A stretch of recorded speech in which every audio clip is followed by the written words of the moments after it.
ఏంటబ్బా, ఏ యాంగిల్లో చూసినా ఒకే సైజు కనిపిస్తుందేంటి? మనిషిని పొగిడితే పొంగిపోయినట్టు ఈ ఫుడ్ కూడా పొంగి పెద్దదైతే ఎంత బావుండు. పోనీ పొగిడి ట్రై చేస్తే? యా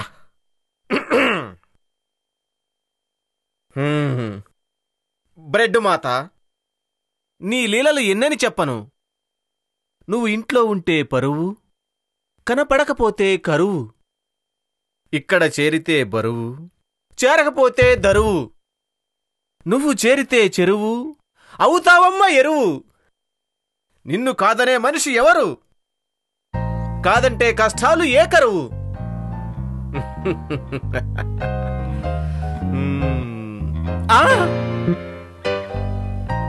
పెరగలేదేంటి సైజు బరువు? ఛ, మనకి పొగడ్తం కూడా రాదు. అవును, నిందాస్తుతి అనేది ఒకటి ఉంది కదా, ప్రతిపక్ష నాయకుల్లా విమర్శించడం. అలా చేసి చూద్దాం.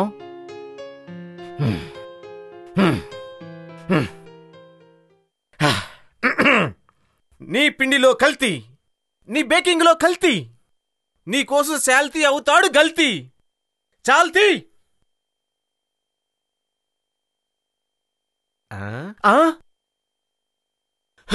దేవుడా, ఈ చిన్న బ్రెడ్ ముక్క ఆకలి ఎలా తీరుస్తుంది? అమ్మో, తింటే ఇంకా ఆకలి ఎక్కువయ్యేలా ఉంది. చేతిలో డబ్బులు కూడా లేవు. డబ్బులిచ్చే మా ఫైనాన్స్ మినిస్టర్ పద్మిని కూడా ఈ మధ్య మన మీద సీత కన్నేసింది. మన మీద అభిమానం తగ్గిందా, లేక ఆవిడ ఇన్కమ్ తగ్గిందా? అబ్బా, ఏమీ అర్థం కావట్లేదే. ఇప్పుడు ఎలా?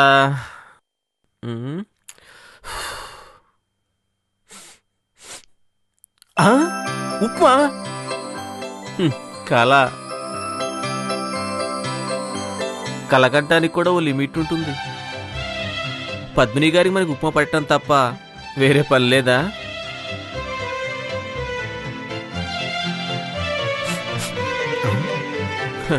ఇదేంటి, కల్లో వాసనలు కూడా వస్తాయా? కొంగ జపం చాలించి తినండి. అయితే నిజమే. ఇదేంటి, మీరెప్పుడొచ్చారు? మీరు స్తుతులు నిందాస్తుతులు మొదలుపెట్టినప్పుడే. అదే, ఏదో చిన్న సరదా. అది సరే, ఇదేంటి? ఉప్మా. అయ్యయ్యో, అబ్బా, 5 నిమిషాల ముందు తెచ్చుండాల్సింది కదండి. ఎందుకో ఇప్పుడే పొట్ట పగిలేలా తిన్నా. మీరు తింటారని తెచ్చాను, అక్కర్లేదా? సర్లేండి, మీరే కార్పొరేషన్ తొట్లో పడేయండి. అమ్మయ్యా.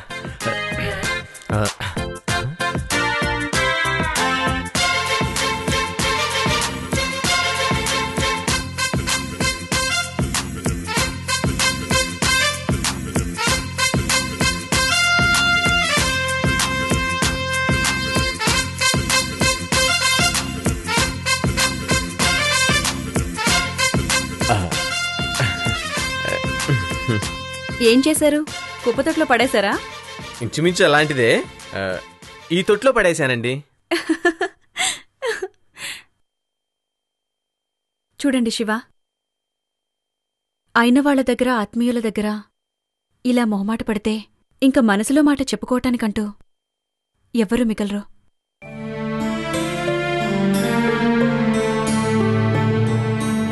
దయచేసి ఇంకెప్పుడు ఇలా చేయకండి ప్లీజ్.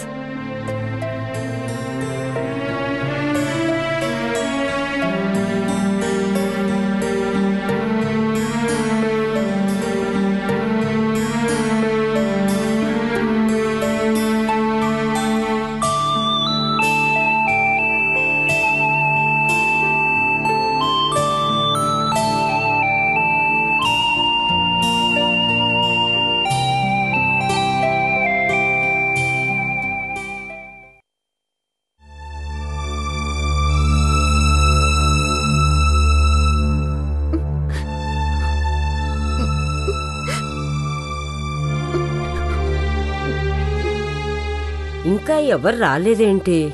పా, ఎన్నిసార్లు పిలవాలో వెళ్ళని. ఏ శాలిని, ఇంకా అలాగే కూర్చున్నావేంటే? భోజనానికి పదా, పోవే. నువ్వేంటి అర్చన అలా కూర్చున్నావు? రా భోజనానికి, లే.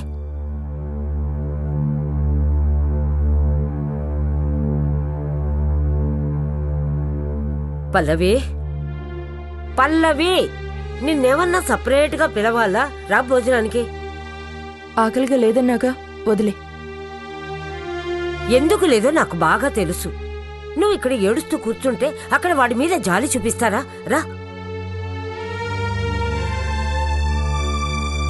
ఏ శాలిని, వెళ్ళి శరత్తుని పిలువు. చెప్తుంటే వినపట్టం లేదా?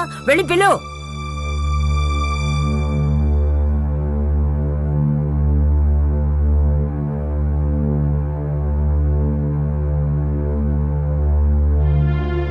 అబ్బబ్బబ్బా, రా. నానమ్మ, రమ్మంటే రా, కూర్చో. ఏంటిది నానమ్మ, మీరు తినొచ్చు కదా. అంటే నువ్వు తినకుండా మేమంతా తింటావా? కూర్చోవే.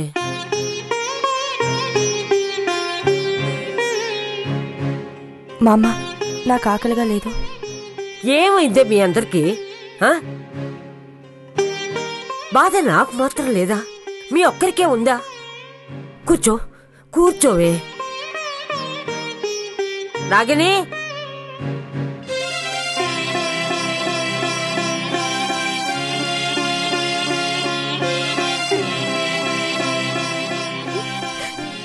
రాగిని,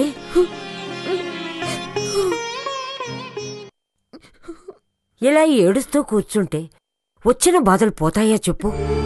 రా, వచ్చి భోంచేయి. రా. నువ్వేంటే మళ్ళీ ఇక్కడ? పదా, రా. ఏంటొదినా ఇది?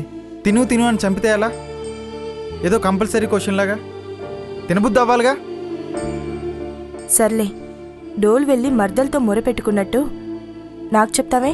బాబాయ్, ఏంటి బాబాయ్, పొద్దున్న తిన్న ఉప్మా అది కూడా అమ్మ సరిగ్గా చేయలేదు. ఆకలేస్తూ ఉంటే వద్దంటావేంటి బాబాయ్? రా, కూర్చో.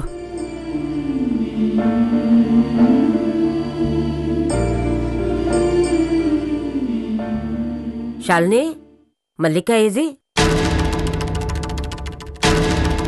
పిలిచాను నానమ్మ, రానంది. ఏమిటి అందరూ పిచ్చి పిచ్చి వేషాలు వేస్తున్నారు? ఏ ఒక్కరూ రాకపోయినా సరే ఇక్కడ ఎవరికి భోజనం ఉండవు, అంతే. వెళ్ళి పిలుచుకురాపో. నానమ్మ, నీకు చాదస్తం మరీ ఎక్కువ అవుతుంది. ఏంటి నాటకాలు? నాటకాలు కాదే, సాంప్రదాయం. మీ అమ్మున్నప్పుడు అందరూ కలిసి భోంచేసేవాళ్ళం.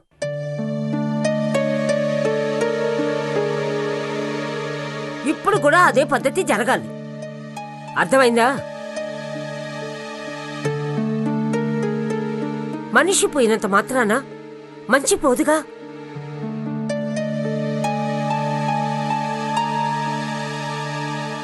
కూర్చో. ఒరే శరత్, నువ్వు వెళ్ళి అక్కడ కూర్చోరా. పో, నువ్వు రా, వచ్చి ఇక్కడ కూర్చో.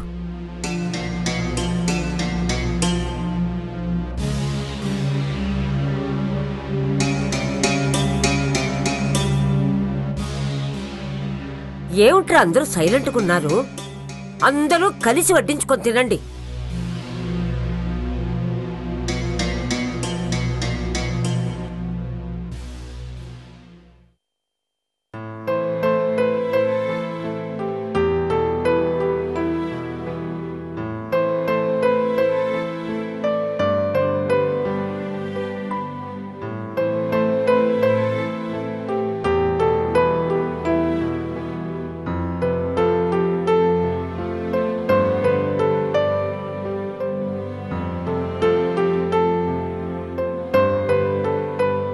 నమస్తే మావయ్య.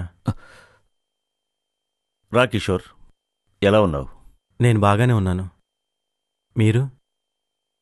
బాగా లేను కిషోర్. మామ అల్లుళ్ళలా కలుసుకుంటున్నావా మనం? ఇలా దొంగచాటుగా?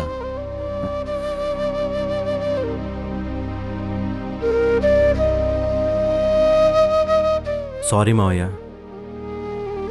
మీరు ఈ పరిస్థితిలో ఉన్నప్పుడు ఇక్కడ కాదు, ఇంట్లో కలవాల్సిందే. ఉండి లేనివాణ్ణయ్యాను. ఉండి ఏం చేసేవాడివి కిషోర్? బయట వాళ్లతో గొడవైతే మా వైపు సపోర్ట్ చేసేవాడివి. జరిగింది ఇంట్లో వాళ్ల మధ్యనే. ఎవరి వైపు మాట్లాడగలవు? ఒకరి వైపు మాట్లాడడానికి కాదు మావయ్య. నా బాధ అన్న దానిలో కన్నా మా బాధ అన్న దానిలో బాధ తక్కువగా ఉంటుంది కదా. ఆ అదృష్టం అందరికీ ఉండద్దా?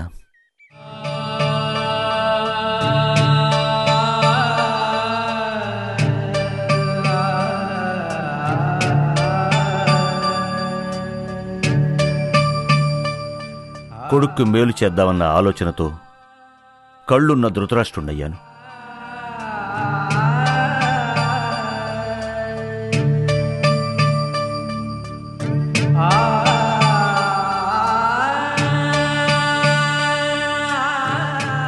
మీరు తనకే ఆఫీస్ పూర్తిగా అప్పచెప్పలేదు కదా మావయ్య.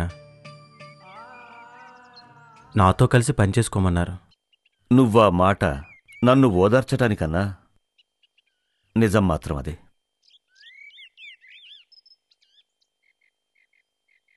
వాడు పైకి వస్తాడనుకుంటే నన్ను కిందికి దించాడు.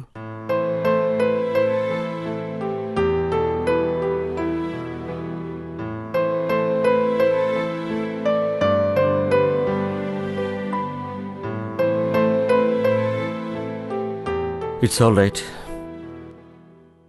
గతం తలుచుకుని ప్రయోజనం లేదు. అందుకే జరగాల్సింది జరిపిద్దామని వచ్చాను. ఈ రోజు నుంచి ఆఫీస్ నీది. తీసుకో. రంగా రాడు కాబట్టి ప్రార్థనకు కూడా అభ్యంతరం ఉంటుందనుకోను. నా కోసం కాకపోయినా నన్నే నమ్ముకున్న క్లయింట్స్ కోసం అన్నా తీసుకో.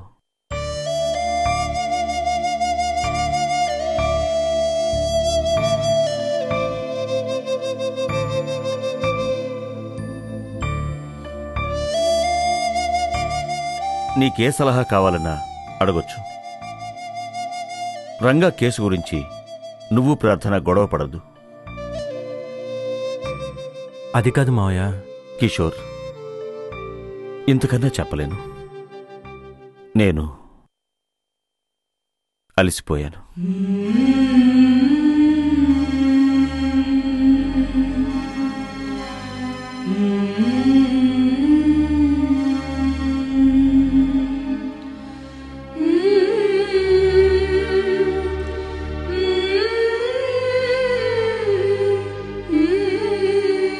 ప్రార్థన ఎలా ఉంది? ఇంటికెళ్దాం రండి మావయ్య. నా ఇంటికే నేను గత్యంతరం లేక వెళ్తున్నాను. నీ ఇంటికెలా రాను?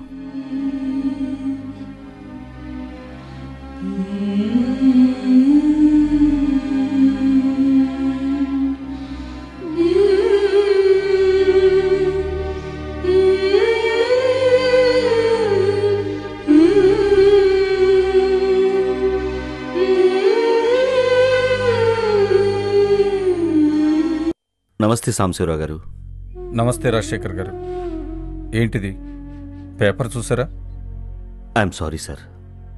నా కొడుకు చేసిన తప్పుకి నన్ను క్షమించండి. No, don't get upset mister Rajasekhar. మీ ఇంట్లోనే కాదు, ఇప్పుడు ఏ ఇంట్లో చూసినా ఇదే తంతు. పిల్లలు పెద్దవాళ్ళకి ఈ రకంగా పేరు తెస్తున్నారు. ఇప్పుడు మహాభారత కాలం నుంచి మన దేశంలో ఇంతే కదా. కాకపోతే ఒక జడ్జి కొడుకు ఇంకొక జడ్జికి లంచం ఇవ్వబోయాడు అంటే మొత్తం న్యాయ వ్యవస్థ మీదే జనానికి నమ్మకం పోతుంది. వాడిసే మా వాడిలా చేస్తాడని నేను ఊహించలేదు సార్. అప్పుడు నేను ఊళ్ళో కూడా లేను. అయినో కానీ చూసారా, ఏ టీవీ ఛానల్ వాళ్ళు స్క్రోలింగ్ కూడా వేరు. ఏ పత్రిక వాళ్ళు చిన్న ఐటెం బాక్స్ కూడా రాయరు. అదేంటండి, నేను నిజమే కదా చెప్పాను. నిజమే, మిమ్మల్ని నేను నమ్ముతాను, కానీ జనం నమ్మరు. నిజం కన్నా నమ్మకానికే పవర్ ఎక్కువ. వీళ్ళకి సమాజంలో ఇలాంటి పెద్ద మనుషుల పిల్లలు ఇరుక్కోవడమే కావాలండి. మీడియాకైతే అదొక పెద్ద పండగ. పొద్దుటించి సాయంత్రం దాకా హోరెత్తిచ్చేస్తారు. సామాన్యుడికి చచ్చేంత సమస్య వచ్చినా వీళ్ళకి పట్టదు. సరే, ఇప్పుడేం చేయదలుచుకున్నారు? నేను న్యాయమూర్తిని సార్, అన్యాయాన్ని సహించను.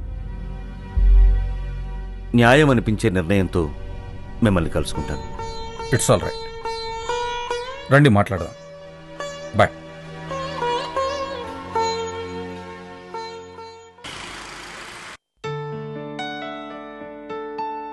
ఈరోజు మా కాలేజ్లో మాకు ఒక గెస్ట్ లెక్చరర్ వచ్చారత్తయ్య. సీనియర్ లాయర్ అట. అసలు ఆయనకి మాట్లాడమే చేత కావట్లేదు. నేను ఒకే ఒక ప్రశ్న అడిగానంతే, దొరికిపోయారు.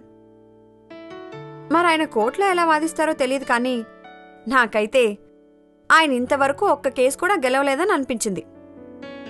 అంటే కోర్టులో నీలా ఎదురు ప్రశ్నలు వేసేవాళ్ళు ఆయనకి ఇంతవరకు ఎదురు కాకపోవచ్చు.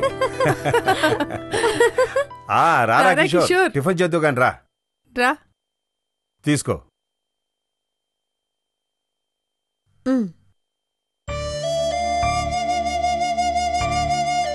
కిషోర్, ఏంటి అలా ఉన్నావు? ఏమైంది? ఈరోజు మావయ్య గారిని కలిశాను.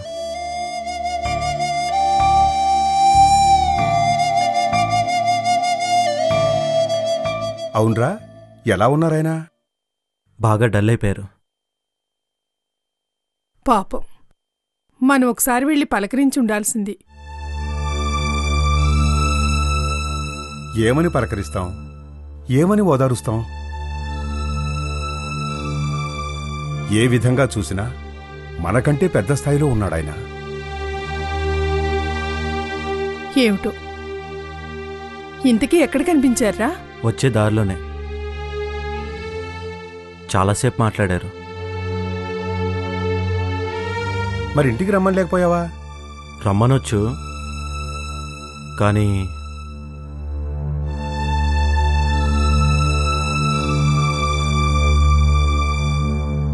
రంగన్నయ్య ఎలా ఉన్నాడట? ఆఫీస్కి వెళ్ళొద్దని ఆయనే చెప్పారంట. నువ్వు ఉండుంటే ఇలా జరిగేది కాదన్నారు. నాకు చాలా బాధేసింది నాన్న.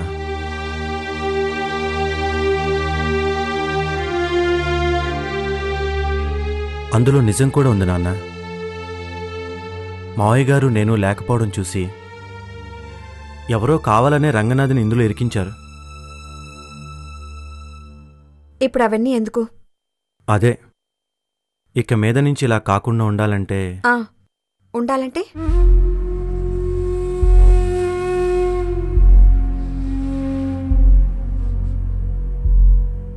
రేపటి నుంచి ఆఫీస్కి నన్ను రమ్మన్నారు. ఏంటి, మళ్ళీ ఆఫీస్కా? అసలేంటి ఆయన ఉద్దేశం? అంతా ఆయన ఇష్టమేనా?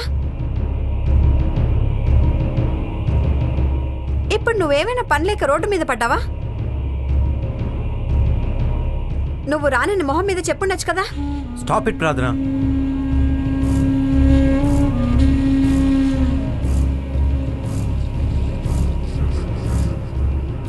ఆయన పరిస్థితి ఏంటో అర్థం చేసుకో.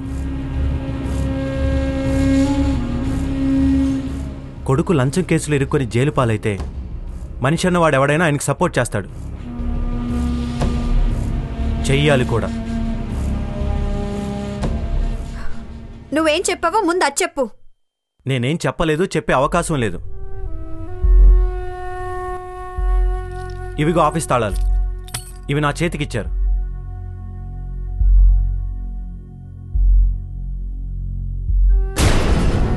పద.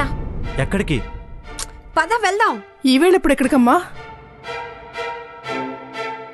నువ్వు వస్తున్నావా రావట్లేదా? అదే ఎక్కడికి ప్రార్థన? అక్కడికే, ఆ ఇంటికి. ఆ ఇంటికి ఈ టైంలోనా? నువ్వు వస్తున్నావా రావట్లేదా? రా అది రా కాదు ప్రధాన, కిషోర్. నేను చెప్పేది విను. రా.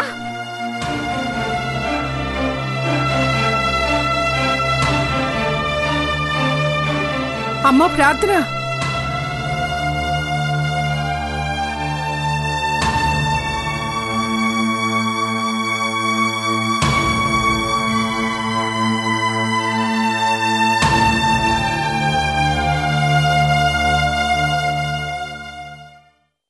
మేము కూర్చోడానికి రాలేదు. అలాంటప్పుడు రావడం ఎందుకో? తన ప్రవర్తన చూస్తుంటే నువ్వంటే లెక్కలేనట్టుగా ఉంటుంది. ఇతనికిప్పుడు తండ్రి మీద బాగా కోపంగా ఉంది కదా, దాన్ని రెచ్చగొట్టాలి.